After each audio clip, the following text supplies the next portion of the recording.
This is Orson Welles, speaking from London.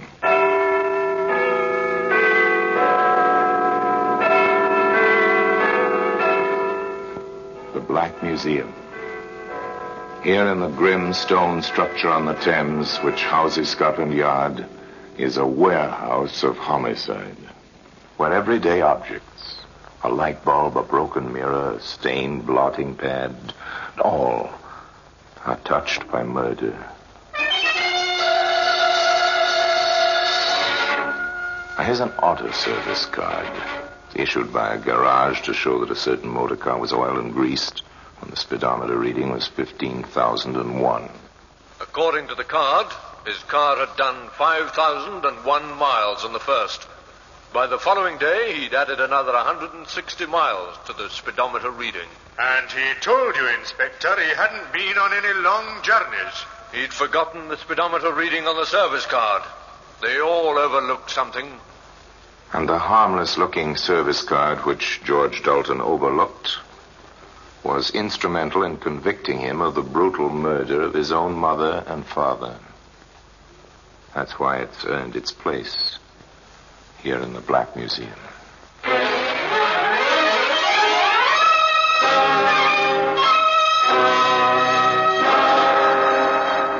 From the annals of the Criminal Investigation Department of the London Police, we bring you the dramatic stories of the crimes recorded by the objects in Scotland Yard's Gallery of Death, the Black Museum.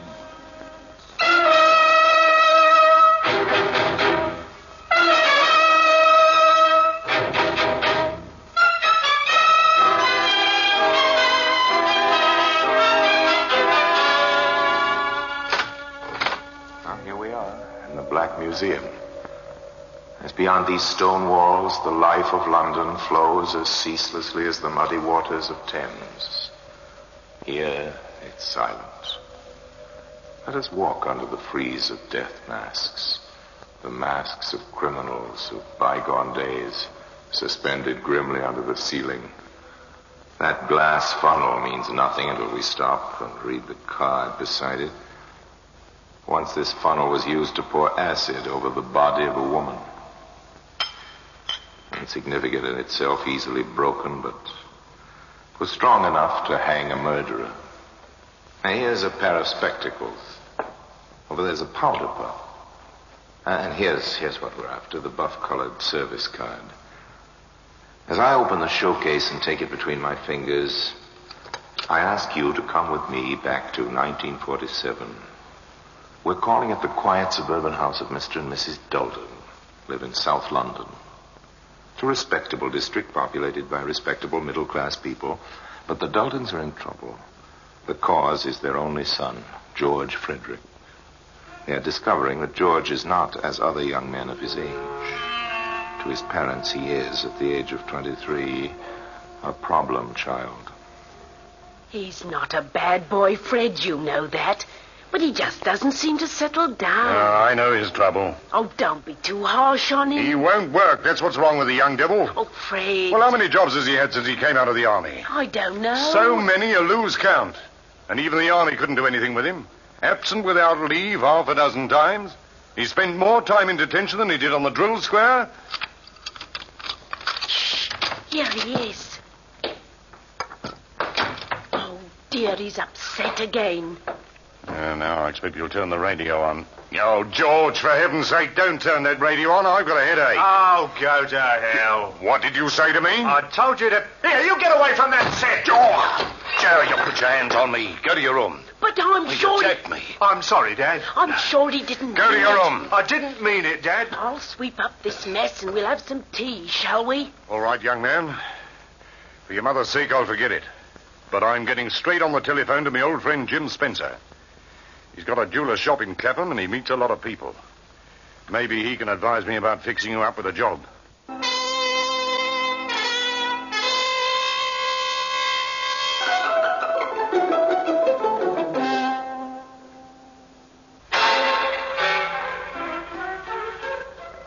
Jim Spencer, the jeweler, was white-haired in his 60s. He lived over his shop, which was quietly prosperous, and he had just lost a young assistant who, having learned something of the trade, had transferred to a larger firm. So George Dalton was taken on in his place, and for the first time, George seemed to be interested in his work. But perhaps that was not altogether surprising. Pass me my eyeglass, will you, my boy? Here you are. Thank you. That's a very nice pendant you're working on, Mr. Spencer. Yes, it is, isn't it? How much is it worth? I give 100 guineas for it, then sell it at 120. Would the owner sell? Not this one. But I always keep a few £100 in the safe there, just in case I get a chance to buy something like this. Now, where did I put those tweezers? To Mrs. Dalton's delight, her son was still working in the shop at the end of 6 months. But young George was rather less interested in the work than in the end product. And above all, he was interested in that safe. He even had a duplicate of the key made. He had a duplicate of the door key, too. Perhaps he didn't quite know what he was going to do with his keys, but in a steamy cafe behind the bright lights of Piccadilly, he found a friend who had ideas. If you ask me, chum, I'd say you were sitting on a blinking gold mine. Hey, what do you mean? Yeah, come off it, George. We did 90 days detention together in the army, didn't we? Yeah? I know you're not quite daft. I mean, all you got to do is to get the key of the door, the key of the safe, and... Well, I've got those. Well, you have. There they are. Well, for crying out loud, what are you stalling about? Well, I've never pulled off a real job, Charlie. It's a bit of a step to take, isn't it? It's up to you, Cook. I know what I'd do. I'd slip in about 2 o'clock in the morning. Here, Charlie. Would you come with me? Why? Do you want to make it a business proposition? Yes, I do. Look, if we broke in together... Quiet. Pay the bill. Let's get out of here. Okay. Here, where do we go? I'm taking her down to the Elephant and Castle. Meet Slash. We work as a team. He's the boss. It's the only safe way. Slash has got brains. He'll put you right. Come on, I'll introduce you. So George Dalton started his professional career. Yeah, you know this got well to you, Charlie? I'll say, we did 90 days together, didn't we, George? Yes, that's right. Okay. And you want to join us, do you, George? I want Charlie to come in on this job with me. That's the idea. Yeah, the idea's okay. And we need a jewellery expert in the gang. But get this, pal. I'm the boss. And what I say goes. Do this job, you and Charlie, and take 50% of the profits. The rest goes into the organisation. Understand? Do you agree to the terms? Yes. Yes, I agree. Then that's fixed. Shake on it. This clinches it. And remember, there's no funny business in this outfit. I suppose you know why the boys call me Slash. I think so. I carry a razor. Remember that, George. Not that I'd use it on you, but I thought I'd mention it in passing. George is okay, I've told you. Of course he's okay, and I'll fix up a car for you tomorrow night. A car? Yes, it's all part of the service. You're busting into the Spencer shop tomorrow night. So you've got all day tomorrow to fix the burglar alarms. And those burglar alarms took quite a bit of fixing. But by closing time, George Dalton had traced and snipped the wires. Putting on his coat, he wished his employer a dutiful good night, and at 11 o'clock, Mr. Spencer turned out his light in the bedroom upstairs and climbed into bed. 3 hours later, a stolen car turned quietly into the deserted street and stopped. The coast clear, George. You got the keys? You bet. Okay, then in we go. Right. Where's the safe? Over here. Oh, okay, get to work. The old man's upstairs, isn't he? Yes. Heaven help the old fool if he wakes up and comes down. You got that safe open yet? No, the lock's a bit stiff. Here, Charles. Yeah? Shine the torch this way. Go on, what's that? Jumping jakes, what the blazes are you doing? Oh, sorry, I knocked a tray over. The clock made me jump. Here, let's get out, quick. Open that safe, you stupid swab. It's jammed, Charlie. Yeah, come on, let me have a go. You sure this is the right key? Of course I'm sure. Here, look, Spencer will be awake now. We must get out. You idiotic clot, this isn't the right key. Yes, it is. And the lock's open. Pull the door. Look out, the old man's coming. Here he is. Who's there? Get him. Jeez! Get back! Get up! Grab what you can and run for it. Okay. I've got 2 trays of rings and some notes. Come on, let's get out. The jeweler was found, lying in a pool of blood. 10 minutes later. The neighbor who found him called the police immediately. But needless to say, there were no signs of the thieves, and they had left no clues. And Mrs. Dalton stated that her son had been at home in bed on the night of the robbery. To the best of her knowledge, she was telling the truth. But 2 days later, her son visited his unfortunate employer and handed in his notice. You see, Mr. Spencer, I just couldn't go on drawing me wages while the shop's closed and you're here in hospital. You're a good boy, George.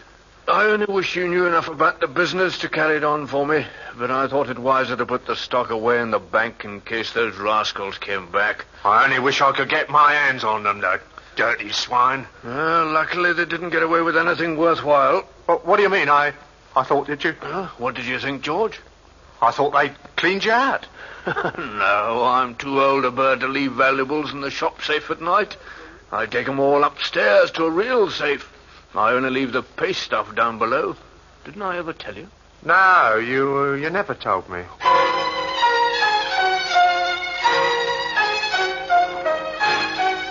How much the old gentleman suspected, we don't know. If he did have any suspicions, he never had them. But Slasher was not so easy. George Dalton, the expert in jewelry. Come here, George. I want to speak to you. What's the trouble, Slash? I'll tell you what's the trouble. You dirty double-crossing perisher. Think you can unload junk on me, do you? You knew these rings were duff. I didn't know. After working in the shop for 6 months, you didn't know where the real stuff was? Don't give me that. 2 trays of duff and a $5 in notes. You can't get away with it. Where's the rest? There isn't any more. Okay. I warned you. Here it comes. Got the razor! The slash of the razor across Dalton's left cheek unlocked the gates of an unquenchable hatred. With the flash of 6 inches of sharp steel, he became a killer, and he knew that the slasher must die. He would evolve the perfect murder, with no clues, such as the service card which can be seen today among the exhibits in the Black Museum.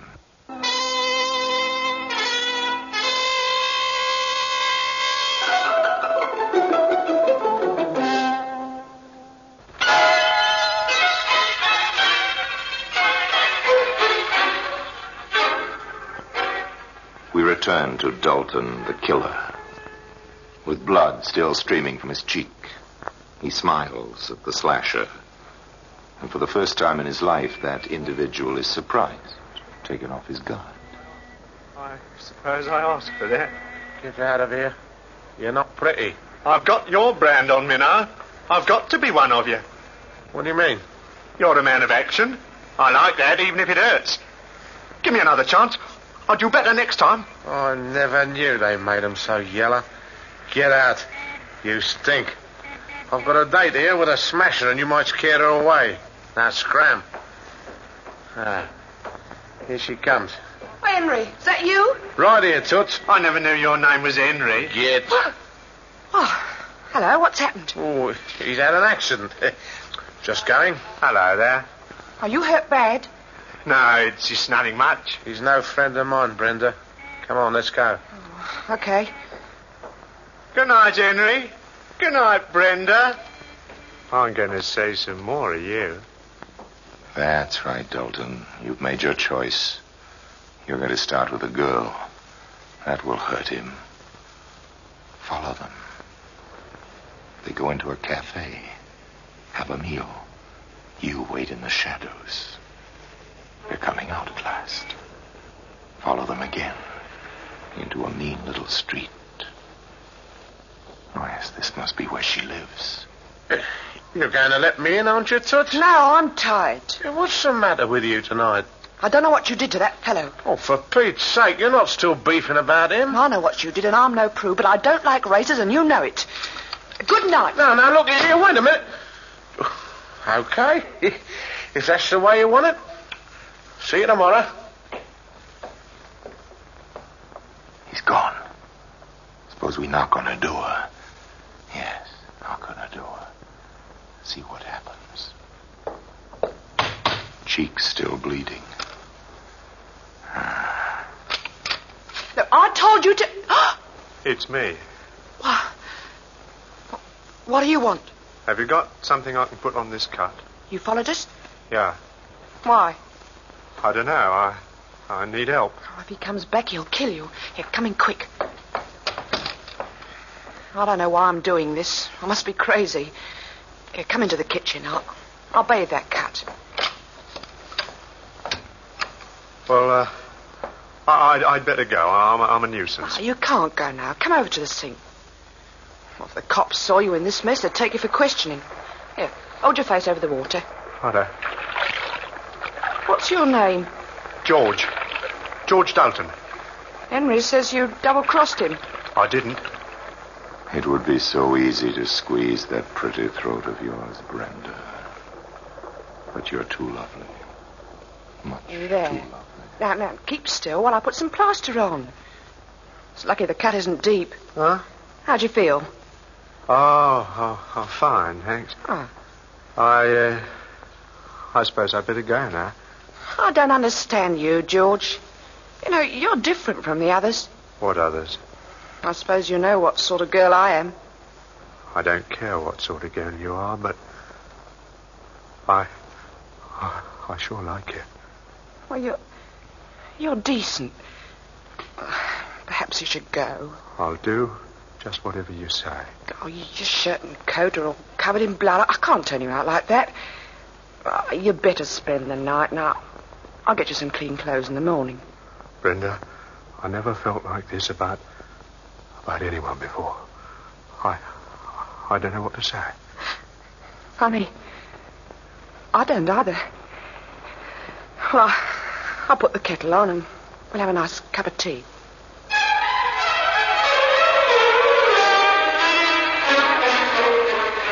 Tea. As much a part of London's life as Buckingham Palace and the Houses of Parliament. Brenda made tea.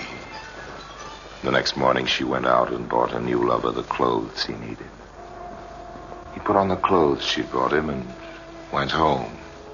He knew quite well what he was going to do, and that night he borrowed his father's car, and at 9 o'clock he drove to the bomb site, where he knew the slasher would be waiting for Brenda. And in his pocket he had a short length of lead piping. As he approached his objective, he saw a movement in the shadows.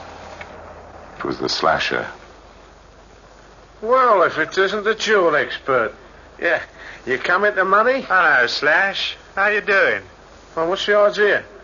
Not looking for trouble, are you? What do you think? Get back, you dolt! Now, that squares out a count. Now, I'll put you under the rug in the back of the car, and I'll take you for a little ride.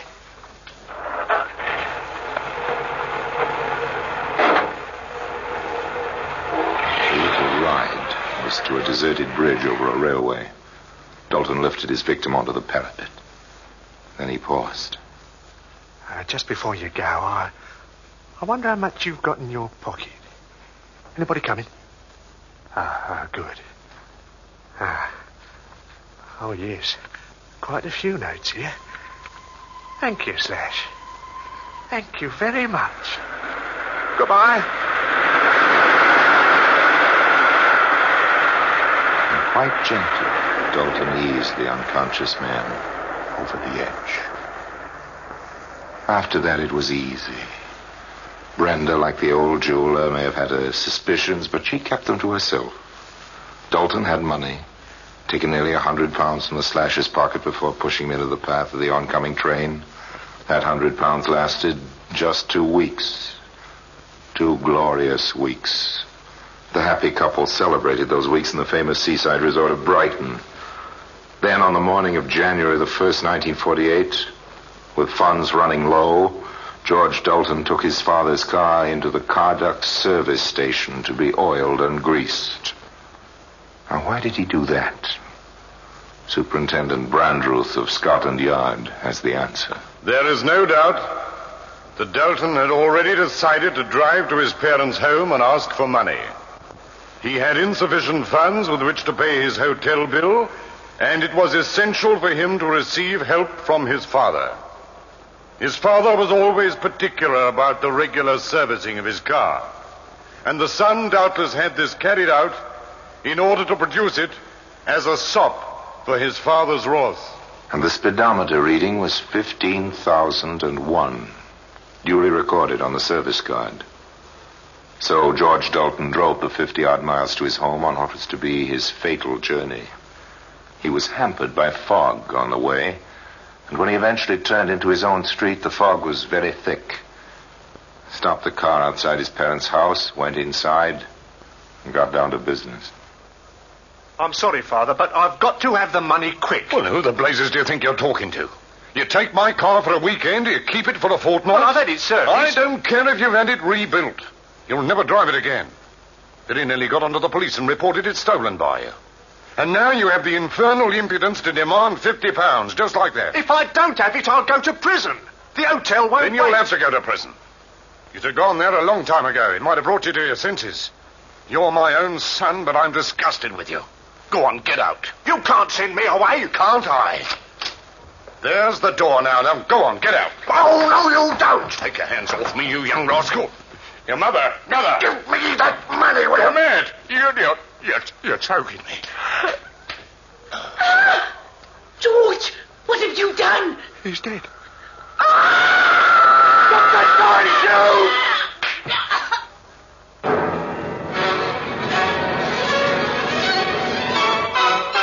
Dalton, apparently unimpressed by the enormity of his crime, left the murdered couple lying where they had fallen while he searched the house for money.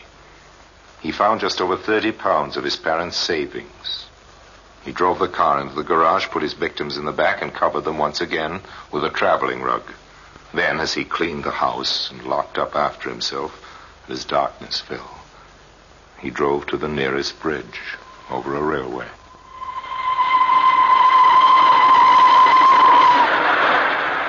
It was the same method as before.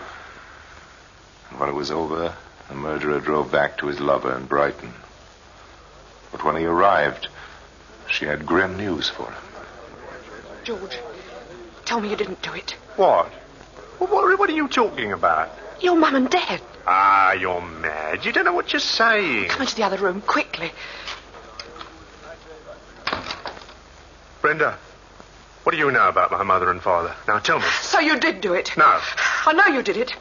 But why? How could you? Brenda. And don't touch me. Mr. Dalton, is it? Yeah? What do you want? I'm sorry to have to tell you that your mother and father were found dead an hour ago. I didn't do it. What exactly do you mean by that? How dreadful. I don't believe it. You know how they died? Of course I don't. How could I? Well, that's what I was wondering.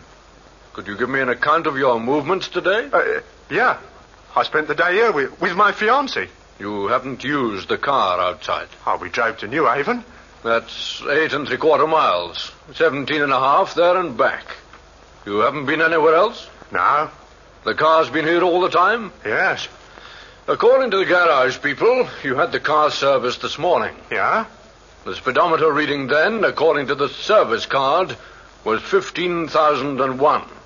You've put on over 100 miles since then. I've just checked the clock on my way in. The girl knows I've been with her all day. Oh, George, what's the good of you lying? The speedometer's in order. That can't lie. I'm afraid that in the circumstances, it's my duty to charge you with the murder of... Stop him! Let me go! So George Dalton was arrested and charged with the murder of his parents, within an hour of their bodies being discovered on a railway line 50 miles away. In due course, he was convicted. And at 8 o'clock on a cold, misty morning, he mounted the steps of the scaffold.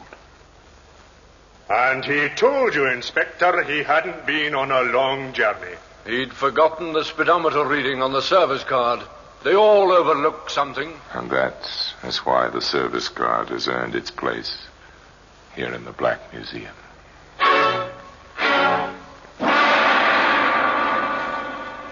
You may be wondering how George Dalton was traced so quickly. When his parents' bodies were discovered, the police immediately went to the Dalton residence, expecting to find the son. Both the son and the car were, of course, missing. It was the work of a few minutes to trace the make and number of the vehicle, and a general alert was put out all over the country.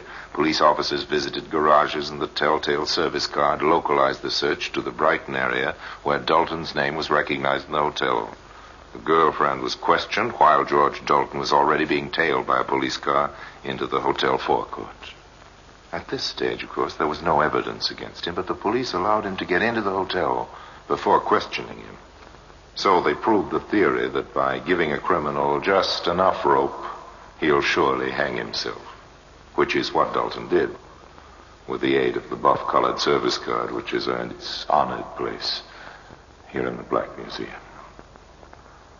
Now, until we meet next time in the same place, and I tell you another story about the Black Museum, I remain, as always, obediently yours.